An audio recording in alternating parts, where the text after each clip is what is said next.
We all know that we really shouldn't pay a lot of attention to what other people think of us, but somewhere very early on, we start to become self-conscious about the way that other people perceive us.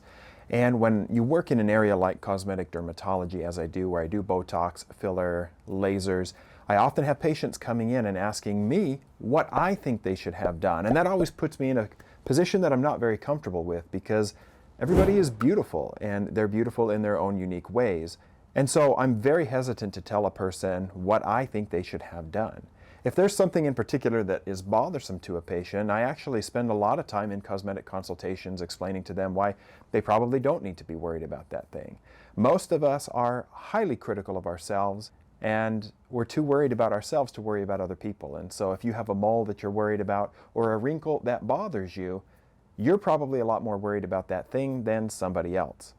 So when I saw this recent video pop up on TikTok, I got pretty frustrated, because this was an example of somebody going out of their way to critique another person's appearance without their consent or without their solicitation of that advice. I want to go through that video today and talk about why I think you should be happy with the way you are, just the way you are. Now, this came from TikTok from a creator named NP Miranda. She did take the video down and she did issue an apology.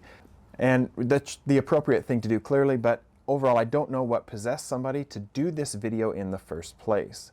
It's one thing where we see plastic surgeons and dermatologists commenting on celebrities as to what they think they've had done, because a lot of celebrities deny that kind of stuff. That may even in and of itself be kind of a gray area. I don't necessarily find that problematic, but this was a different approach where this particular creator went after somebody saying this is what they need to have done in order to be beautiful, and that's the wrong approach. I'm going to share some elements of this video with you, and then we're going to discuss. Alright guys, let's talk about Natalia Dyer from Stranger Things. First of all, she killed it in Stranger Things. She did a great job. Stranger Things, we cannot be friends. So, if I was Natalia's Injector, this is what I would do. We start by treating those masseters, and we all know how much I love treating masseters to help slim the face. Next. Okay, so she starts right off by critiquing the size of her masseter muscles. That's the muscle, the main one that controls mastication, the way that your jaw works. And this is a defining feature on Natalia. She's absolutely beautiful. And this is something that can be done with Botox. If you do Botox to that area, the muscle gets weaker. When you're not using it, it does start to atrophy. This is not something that I would recommend for Natalia in any way.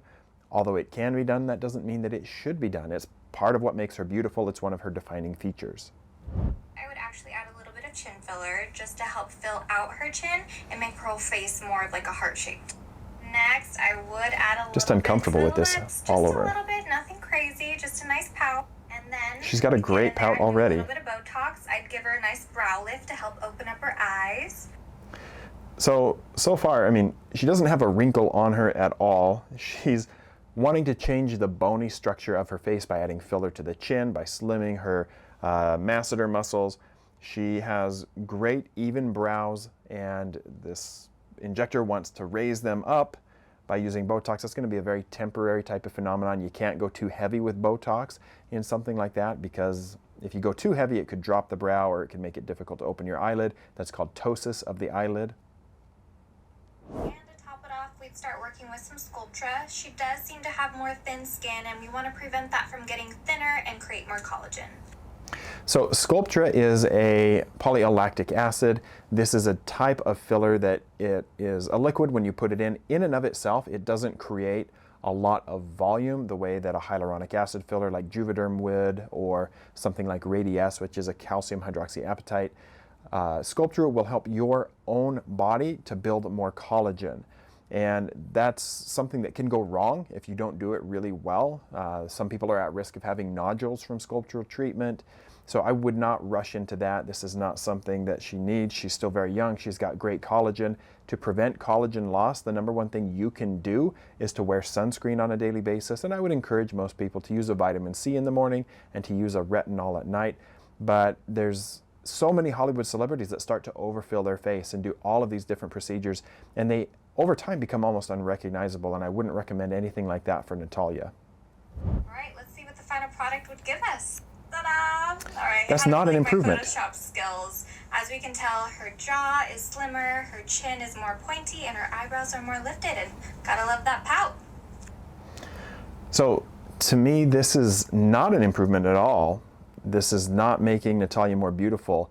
And if people are going to this injector and then being subjected to this kind of criticism and then spending thousands of dollars on product, I think they're going to walk out with an unhappy result. That's my opinion of the situation. If she's trying to make this the standard of beauty for other people, I don't think that she's going to have a lot of return and repeat and happy customers.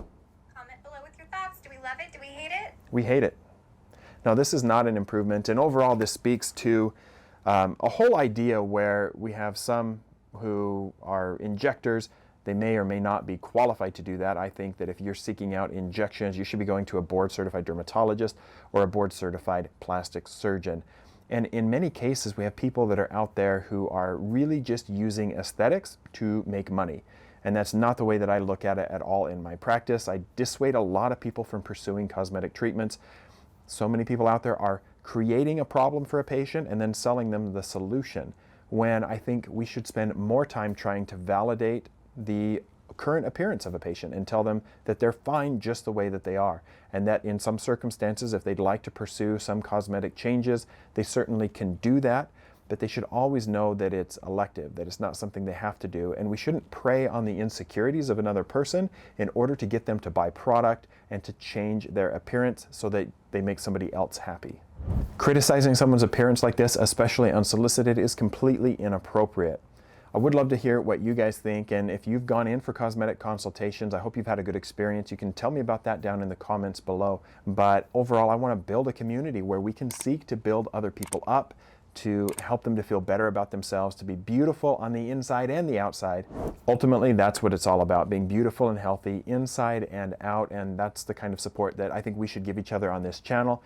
And if you want to be a part of a movement like that, I would encourage you guys to come over and join my community at drdustin.locals.com, where I'm going to post all my YouTube videos as an early access over there. We're going to go live over there more than any other platform, and I'm going to provide exclusive discounts to you for different skincare brands, including my own brand, 208skn.com. So if that's something that you're interested in, head on over to that link in the video description and join my community, where we're going to build up each other and help each other to be healthy and beautiful inside and out. I'll see you over there on Locals, and see you back here with my next video.